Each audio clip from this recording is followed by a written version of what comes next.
चलिए बढ़ते आगे। 10वीं और 12वीं कक्षा के स्टूडेंट्स के लिए परीक्षा का समय आ गया है। 30 मार्च से बोर्ड परीक्षाएं शुरू होने जा रही है।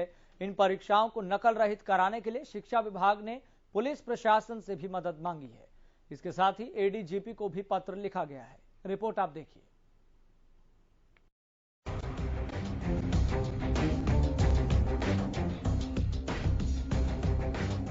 30 मार्च से 10वीं और 12वीं कक्षा की बोर्ड परीक्षाएं शुरू हो रही हैं।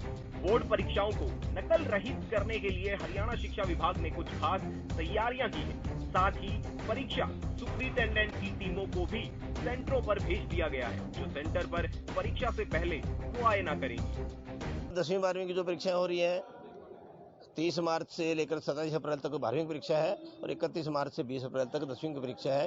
उसमें 6,68,000 के आसपास विद्यार्थी परीक्षा देंगे और उन सब परीक्षाओं को सुचारू रूप से चलाने के लिए प्रत्येक परीक्षा केंद्र पर, प्रत्येक जिला केंद्र पर हमारे पर्सन पार्टियां पहुंच चुकी हैं और 1-4 की पुलिस फोर्स की गार्ड में सुरक्षित रख दी गई है और सभी पूरे हरियाणा भर में सभी केंद्रों के सेंटर सुपरिटेंडेंट को आज उनकी जिम्मेवारियों के साथ उनका बस्ता उनको सौंप दिया गया है।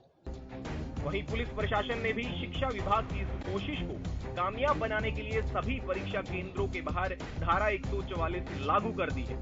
साथ ही उड़न दस्ते भी बनाए गए हैं, जो परीक्षा केंद्रों के बाहर गतिविधियों पर नजर रखते हैं। 12वीं की परीक्षा 30 मार्च से 27 अप्रैल तक होगी। 10वीं की परीक्षा 31 मार्च से 20 अप्रैल तक होगी। 40 नंबर के MCQ प्रश्न होंगे, 40 नंबर के सब्जेक्टिव प्रश्न होंगे। विद्यार्थियों को अपने साथ पहचान पत्र लाना होगा। परीक्षा में किसी भी तरह की नकल ना हो सके, इसके लिए सभी फ्लाइंग के सदस्यों को विशेष तौर पर हिदायतें दी गई हैं।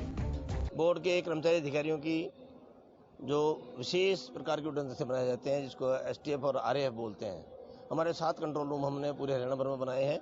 उन 7 कंट्रोल रूम पर STF रहती है और जो स्टेट पे जो बोर्ड की तरफ से जाती है उसको वो RAF बोलते हैं। उस प्रकार के हमारे बोर्ड के अधिकारी कर्मचारियों की आज ये मीटिंग ली गई है। उसमें सबको दिशा निर्देश दिए गए कि किस प्रकार से कि प्रभावी ढंग से कार्य करना है और उसमें बच्चों का समय भी बर्बाद ना हो, सेंटर का भी समय बर्बाद ना हो, उस बातों को ध्यान रखते हुए, लेकिन नकल करने वालों को नहीं छोड़ना है, उस बात की हिदायत इन सबको दी गई है। इसके साथ ही शिक्षा बोर्ड ने विद्यार्थियों के लिए भी कुछ विशेष गाइडलाइन जारी की है, जिसके तहत विद्यार्थियों को 12 बजे तक परीक्षा केंद्रों पर पहुंचना होगा। इसके साथ ही परीक्षा केंद्रों के बाहर एग्जाम के दौरान सभी फोटोस्टेट की दुकानें बंद रहेंगी। परीक्षा में किसी भी तरह की नकल ना हो सके, इसके लिए शिक्षा विभाग ने ADGP को पत्र लिखा है। साथ ही सभी DC और SP को भी पत्र लिखकर नकल रहित परीक्षा कराने के लिए मदद मांगी है। महोदय को, सभी SP साहिबान को हमने बोर्ड की तरफ से पत्र भी लिखे हैं कि धारा 144 लगाई जानी है और जो फोटोस्टेट की दुकानें हैं उनको सील किया जाना है और प्रत्येक के बाहर धारा 144 भी लगेगी। उसके लिए भी हमने ADGP साहब को भी पत्र लिखा है और उनकी तरफ से दिशा निर्देश जारी कर दिए गए। इस बार 10वीं और 12वीं की परीक्षाएं सख्त पहरे में होंगी। परीक्षा केंद्रों पर किसी भी तरह की नकल को रोकने के लिए हर संभव कदम उठाए गए हैं।